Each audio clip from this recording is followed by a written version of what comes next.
we are all born alike, right? But somebody becomes prime ministers and presidents, somebody just withers away. Somebody becomes a pauper, somebody becomes Mukesh Ambani.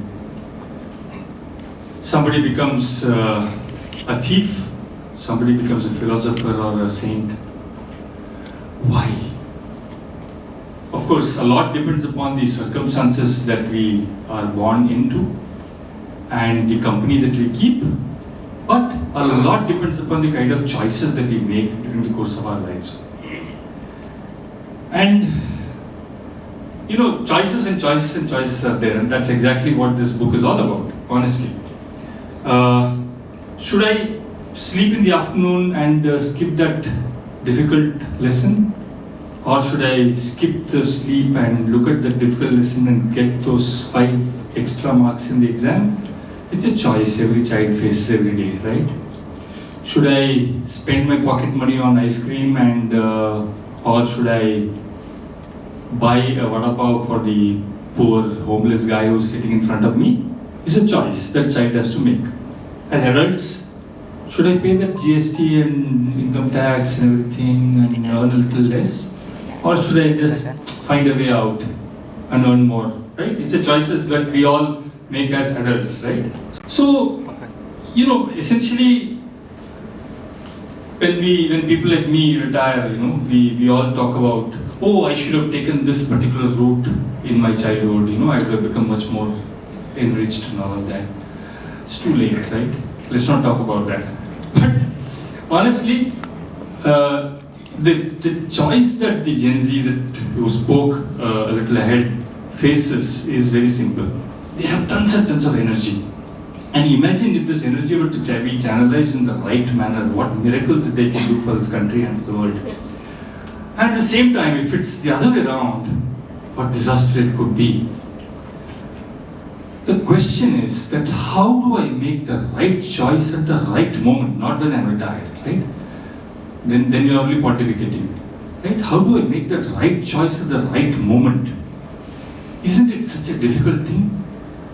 And whenever we are faced with this sort of an issue, we always long for a mentor or somebody who can guide us to make the right choice at the right moment. This particular book is a very beautiful attempt at exactly doing that. Okay? While it is written with children in mind, and you'll see a lot of pictures and cartoons and kind of things, it has as much relevance to adults as it is to the children. And for parents, it's a brilliant guide to engage with their children in conversations which are meaningful and which will help those children make the right choices as they grow up. My first impression, I think I told this to Akila or to Uma, I don't remember who I said this to. My first impression of this book when I started reading the Kacha PDF version was that, hey, this is like Asterix. Asterix is, you might be surprised, is actually not a children's comics alone. It is definitely intended to be a children's comic, but if you actually read it in a more careful way, in a much deeper way, every word has got a brilliant meaning. Every sentence, every picture, every cartoon that is there has got meanings which are hidden, which you will discover every time you read. Even today when I read Asterix, and I read a lot of that even today at this age, I discover new meanings which I never saw in the last 50 years. Right? And similarly Mahabharata, it is not a children's story, it's the best management book ever written. Right? So whether you are a child or an adult or a parent or whoever, this book can be a brilliant guide. And it also talks about gifts. We all have been given brilliant gifts, right? Compassion, curiosity, calmness, courage, fear. All of that are gifts to us. And as the book says, it's not that which gift is bigger or better. It's just about what do you do with that gift and how do you use it to make your life as well as others' lives better. And as we go along, naturally through our journey, we collect a lot of things, right? A lot of memories, a lot of trophies, right? We earn a lot of gifts and brickbats and all of that. And we keep on accumulating all of that in our mind. At some stage, it becomes too burdensome. You will have to also shed what you don't need anymore, right?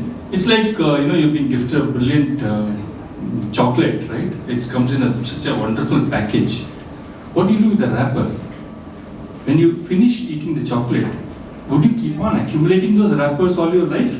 Imagine how ridiculous that would be. So you discard what you don't want, right? The chocolate was there, the wrapper was there. The chocolate is gone, the wrapper should go. So you have to also keep shedding some of those trophies that you pick up in the course of your journey. And that's the other part which is really remarkable in this book, and how you do that. So, looking inwards, understanding or realizing that I am nothing but a microcosm of this wide universe is something that Upanishads teach you. It is so hard for a normal human being to really appreciate that and say, okay, I am Brahman and the Brahman is me. It's so difficult. It's very easy to say, but how do you realize that? To make that as a fun exercise is what this book attempts. To me, a great book is one that makes difficult things sound so simple. And I think when I read this book, I say, wow, this is brilliant. Isn't that? How can you make things simpler than that? Right? And that's something that is really striking about this. And let's not talk about the pictures. They are so brilliant. And Aru is so cute that, I want to have this uncontrollable urge to go into that picture and pick him up and pinch his cheeks. He's so cute. Right? I mean, in the end, all I would say is that, it should not be treated as just another book which you read and put it aside, but as a tool to engage with your children. And this is a message to the parents and for the children to engage with your parents on the weekends, right? You can actually engage in conversations which are meaningful. Stay away from the Netflix and go into this. We may be the time will be better spent. Perhaps the parents can help the children to grow up in the right way and make the right choices, and the parents themselves can make the right choices for themselves. If nothing else, if all else fails, that particular family which does this will be bonding together like being fixed with Fevicol. What more can I say? I commend this book to all of you.